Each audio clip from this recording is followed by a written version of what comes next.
இம்மாதம் தங்களுடைய திருமண நாள் மற்றும் பிறந்த நாள் காணும் அன்பு நேயர்களே, உங்களை யாவரையும் இயேசு கிறிஸ்துவின் நாமத்தினாலே நாங்கள் வாழ்த்துகிறோம்.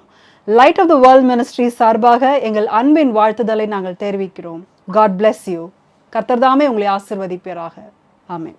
தேவனுடைய பெரிதான கிருபையினாலும் அவர் நம்மேல் வைத்திருக்கிறதான தயவினாலும் தான் இந்த புதிய மாதத்துக்குள்ளாக, இந்த புதிய நாளுக்குள்ளாக தேவனுடைய உன்னதமான பலத்தினாலே நாம் கடந்து வந்திருக்கிறோம்.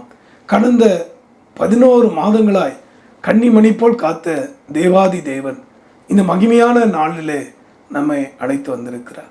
பிரியமானவர்களே, ஆண்டவராகிய இயேசு கிறிஸ்து தம்முடைய பரிசுத்த ஆவியானவரை நமக்கு தந்து ஒவ்வொரு நாளும் கண்ணின் மணி போல் காப்பாற்றி இந்த 2024 ஆண்டு முழுக்க எத்தனையோ விதமான ஆபத்துக்கள், விபத்துக்கள், இயற்கை சீற்றங்களால் வந்தது, கொடிய மழையின் காலங்கள், பனியின் காலங்கள், வெயில் காலங்கள் என்று பல வகையான காரியங்கள் வந்தபோதும் கன்னிமணி போல் காத்து நம்மை பாதுகாத்து தன் செட்டைகளிலே வைத்து நம்மை மூடி விசேஷமாய் மகிமையாய் நடத்தி வந்த அந்த தேவாதி தேவனுக்கு கோடான கோடி ஸ்தோத்திரங்களை உள்ளத்தின் ஆழத்திலிருந்து நாம் ஏறெடுப்போம். ஆகவே இதோ தேவன் தருகிற ஒரு உன்னதமான தீர்க்க தரிசன வார்த்தை உங்களுக்காக, உங்கள் குடும்பத்தை குறித்து, உங்கள் தேசத்தை குறித்து, உங்களுடைய எதிர்காலத்தை குறித்து என் தேவனாகிய கர்த்தரோடு இடைப்பட்ட வார்த்தைகளை ஜபத்தோடு உங்களுக்கு நான் பகிர்ந்து கொள்கிறேன். கேட்பீர்களா? சங்கீதத்தின் புஸ்தகத்திலே 4வது அதிகாரம் 1 வசனம். Psalms chapter 4 verse 1. என் நீதியின் தேவனே, நான் கூப்பிடுகையில் எனக்கு செவி கொடும். நெருக்கத்தில் இருந்து எனக்கு விசாலம் உண்டாக்கினீர். எனக்கு இறங்கி என் விண்ணப்பத்தை கேட்டருளும். இந்த உன்னதமான வார்த்தை தான் உங்களுக்காக தேவனுடைய சமூகத்திலே காத்திருந்த போது ஆண்டவர் இடைப்பட்டார். முதலாவது, என் நீதியின் தேவனே. ஆண்டவராகிய இயேசு கிறிஸ்து நீதியின் தேவன். அவர் அக்கிரமத்தை கண்டு அமைதலாய் இருக்கிறவர் அல்ல. அவர் நிச்சயமாய் நமக்கு நீதி செய்வார். இந்த வார்த்தை கேட்டுக்கொண்டிருக்கிற அன்பர்களே, பல ஆண்டுகளாக அல்ல பல மாதங்களாக நீதிக்காக காத்து கொண்டிருக்கிற உங்களுக்கு, ஒருவேளை இந்த உலக மனிதர்கள் தங்கள் செல்வங்களாலே, தங்கள் பணபலத்தாலே பலவிதமான காரியங்களை தங்களுக்கு சாதகமாய் மாற்றிக்கொள்ளலாம். ஆனால் எளியவர்களுக்கும், திக்கற்றவர்களுக்கும், சிறுமைப்பட்டவர்களுக்கும் நீதி செய்கிற சேனைகளை கர்த்தர் உங்களுக்கு இந்த நாட்களில் கொடுக்குற வார்த்தை என்ன தெரியுமா? என் பிள்ளைகளே, உங்களுக்கு நான் நீதியின் தேவனாய் வெளிப்படுவேன்.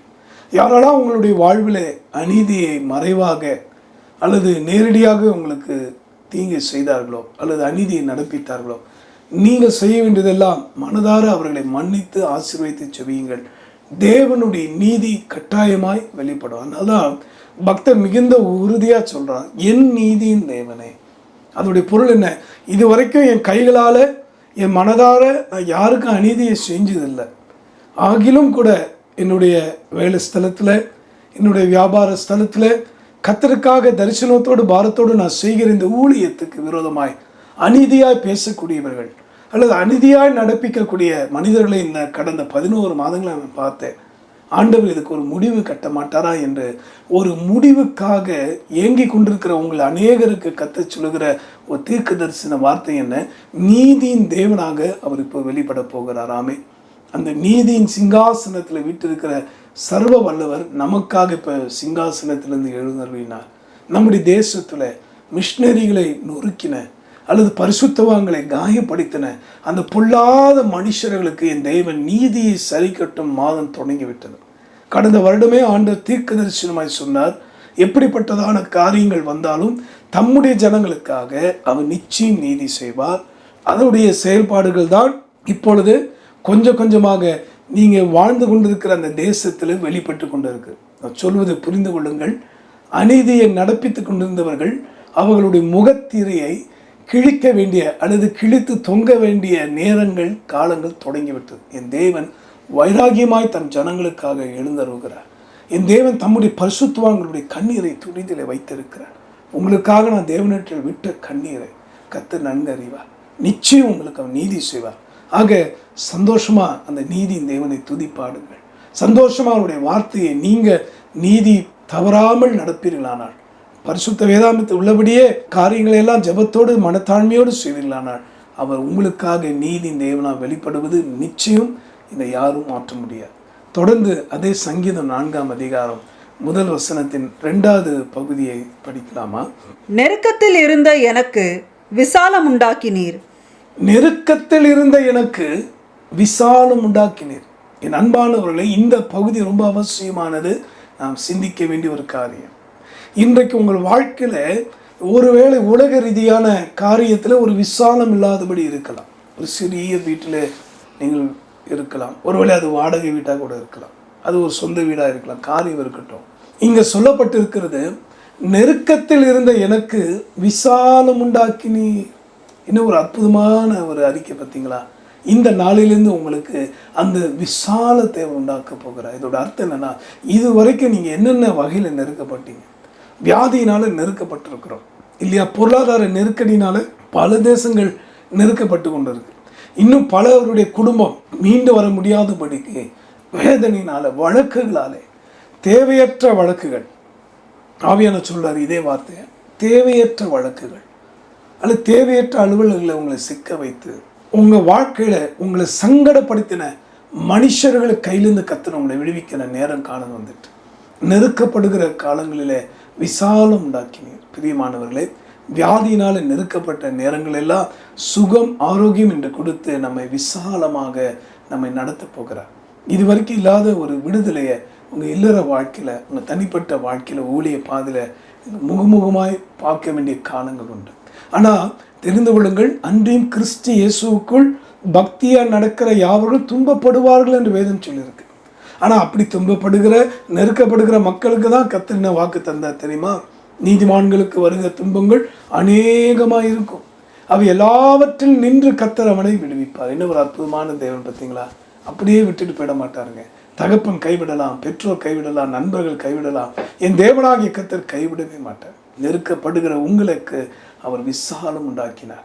தொடர்ந்து அதே சங்கீதம் 4ஆம் அதிகாரம் 1 வசனத்தை வாசிக்கலாமா? எனக்கு இறங்கி என் விண்ணப்பத்தை கேட்டருளும். எனக்கு இறங்கும் ஆண்டவரே. எவ்வளவு தாழ்த்துறான் பாருங்களேன். ஆண்டவரே, எனக்கு பணம் இருக்குப்பா, எனக்கு பதவி இருக்குப்பா, எனக்கு வசதி இருக்குப்பா, நான் பார்த்துக்கிறேன் அப்படின்னு சொல்லாமல் இந்த பக்தை எவ்வளவா சொல்ல, எனக்கு இறங்கும் ஆண்டவரே. தகப்பன் இடத்துல பிள்ளைகள் வந்து கேட்பது போல பாருங்க. அந்த 2 குமாரர்கள் இருந்தாங்க இல்லையா? அதில் மூத்த குமாரன் என்ன பண்ணா? தகப்பனோடு இருந்தான். ஆனால் இளைய குமாரன் என்ன செய்தா? கர்த்தருக்கு பிரியமில்லாதபடி தன் தகப்பனை காயப்படுத்தி சொத்துக்கெல்லாம் பிரித்து கொண்டு அவன் இஷ்டம் போல நண்பர்களோடு சுற்றி திரிந்தான். கடைசியில் அவனுடைய வாழ்க்கையில் பன்றிகள் தின்னக்கூடிய தவிடு கூட கிடைக்காதபடிக்கு வறுமையிலும் தரித்திரத்திலும் ஐயோ சாப பிணியிலும் இருந்தபோது தன் தகப்பனுடைய வீட்டை எண்ணி அவன் வேதனைப்பட்டான். ஐயோ, நல்ல ஸ்லாக்கியத்தை இழந்தனே, நல்ல ஸ்தானத்தை இழந்தனே என்று சொல்லி அவன் கலங்கி, அவர் வீட்டில் ஒரு வேலைக்காரனாக நான் சென்று விடட்டும் சொல்லி அவன் திரும்ப வந்தபோது அவன் தூரத்தில் வருவதை அறிந்த தகப்பன் ஓடி போய் அடைத்து முத்தமிட்டு அன்றைக்கு தாமே ஒரு பெரிய விருந்தை உண்டு பண்ணினான் என்று இயேசு ஓமையாய் சொல்லியிருக்கிறார். அதே போலதான் பிரியமானவர்களே, எனக்கு இறங்கி என் விண்ணப்பத்தை கேட்டருளும். இன்றைக்கு நம்முடைய வாழ்க்கையில எந்த இடத்துல நாம் தேவனை விட்டு விலகி போயிருக்கிறோம்? ஜெபத்தை குறைத்திருக்கிறோமா? தேவனுக்கு செய்ய வேண்டிய அல்ல தர வேண்டிய காரியத்தில் மிஷினரிகளுக்கும், பாரமுள்ள தரிசனமுள்ள பரிசுத்தவான்களுக்கும், போதகர்களுக்கும், மெய்ப்பர்களுக்கும், நமக்காக தேவனுடைய சமூகத்தில் நிற்கிறார்கள் இரவும் பகலும். அப்படிப்பட்ட அருமையான பாத்திரங்களாக தேவ பிள்ளைகளுக்கும் நாம் செய்ய வேண்டிய கனத்தை அல்ல கொடுக்க வேண்டிய காரியத்தை செய்யாதபடி இருக்கிறோமா? இறங்கும் ஆண்டவரே, இறங்கி என் விண்ணப்பத்தை கேட்டவர்களும். அன்பானவர்களே, இன்று ஆண்டவரிடத்தில் நம்மை தாழ்த்துவோமானால் இந்த நிமிஷம் முதற்கொண்டு அவருடைய வருகை வர வரைக்கும் அவர் நம்முடைய விண்ணப்பத்துக்கு வேண்டி பதில் கொடுப்பார். அவன் எப்படிப்பட்டவர்களுக்கு பதில் தருகிறாராம்? சங்கீதம் 9ஆம் அதிகாரத்திலே 9 மற்றும் 12ஆம் வசனத்தை வாசிக்கலாமா? Psalms chapter 9 verse 9 and 12. சிறுமைப்பட்டவனுக்கு கர்த்தர் அடைக்கலமானவர், நெருக்கப்படுகிற காலங்களில் அவரே தஞ்சமானவர். நெருக்கப்படுகிற காலங்களில் அவரே தஞ்சமான சிறுமைப்பட்டவர்களுக்கு. என் அன்பானவர்களே, உங்களை மறவாத கத்து உங்களை பார்த்து சொல்ல, உனக்கு நான் தஞ்சமாய் வந்திருக்கிறேன்.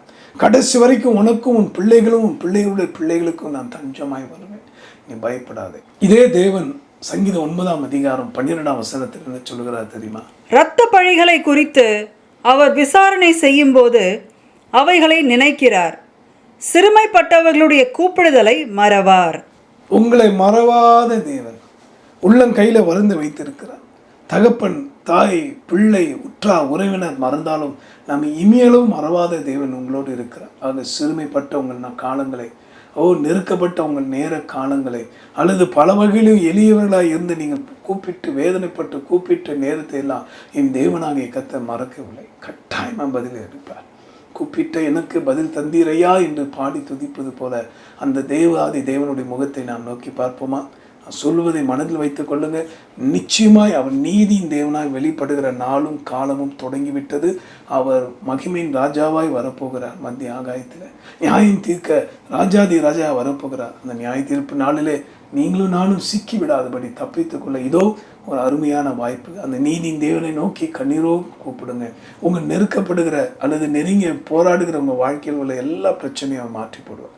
இந்த நிமிஷத்துல இந்த தீர்க்க தரிசன வார்த்தையை கேட்டு நம்பி என்னோடு ஜெபிக்கிற உங்களுக்கு இதில் சொல்லப்பட்ட அனைத்து காரியங்களும் ஆமென் என்றும் நிறைவேறும். ஜெபிக்கலாமா? அன்புள்ள ஆண்டவரே, இந்த வார்த்தையை கேட்டு என்னோடு ஜெபிக்கிற யாவரையும் ஆசீர்வதியும். அவங்க வாழ்வில் உள்ள பயங்கள், போராட்டங்கள், துயரங்கள், பலவீனங்கள் எல்லாம் மறையட்டும் அப்பா. நம்முடைய வார்த்தைப்படியே இந்த புதிய மாதத்துக்குள்ளாய் நாளுக்குள்ளாய் நீர் எங்களை கொண்டு வந்திருக்கிறேன். புது பலத்தோடு நடத்தும் சுவாமி. புதிய கிருபையினால் நிறுத்தம் ஆண்டவரே. என்னென்ன வகையில் நெருக்கப்பட்டார்களோ அது எல்லாவற்றையும் மாற்றி கர்த்தர் அவர் விசாலத்தை தார். மகிழ்ச்சி அவர்கள் இருதயம் இன்னும் விசுவாசத்தில் விசாலமாகட்டும். ஜெபிப்பதில் நேரம் இன்னும் செலவிடட்டும். இன்னும் அதிகமாக மண்டை கெட்டி வர உதவி செய்யும். அழிந்து போகிற ஆத்துமாக்களை ஆதாயம் செய்யட்டும். பாரத்தோடு கண்ணீரோடு ஜெபிக்கிற ஒவ்வொரு பரிசுத்த வாழ்க்கையிலும் மிஷினரி பாரம் உள்ளவர்களை நினைக்கட்டும். உங்களுடைய பிள்ளைகள் ஒவ்வொரு கையும் திடப்படுத்தும் அப்பா. ஒவ்வொருடைய ஊழியமும் ஆசீர்வதிக்கப்படட்டும். தொடர்ந்து இவர்களுக்கு வேண்டிய சௌக்கியத்தை தார். இயேசு மூலமாக ஜெபிக்கிறோம் நல்ல பிதாவே. ஆமென். The Light of the World Ministry உங்களுக்காக திறப்பில் நின்று ஜெபிக்கிற ஊழியம். இந்த நல் ஊழியத்துக்காக ஜெபிக்கவும் தாங்கவும் மறக்க வேண்டாம். கர்த்தர் உங்களையும் உங்கள் குடும்பத்தையும் பிள்ளைகளையும் ஆசீர்வதிப்பாராக. ஆமென். கர்த்தருக்கு சோத்திரம். இவ்வளோ நேரம் தேவனுடைய வார்த்தையை கேட்டு நீங்க யூடியூபில் சப்ஸ்கிரைப் பண்ணுங்க. மறக்காம பெல் ஐக்கான் கிளிக் பண்ணுங்க. தேங்க்யூ. அன்பார்ந்த நேயர்களே, இன்று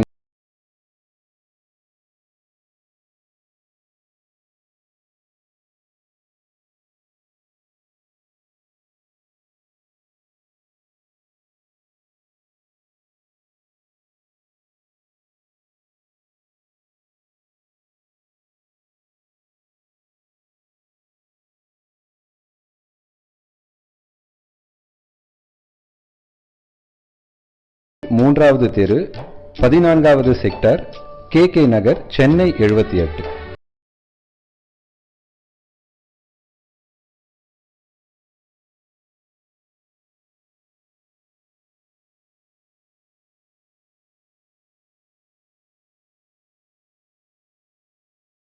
IFSC கோட் IDIB 000 A031 என்ற வங்கி கணக்கிற்கும் நீங்கள் உங்கள் ஊரிலிருந்தே காணிக்கையை அனுப்பலாம்.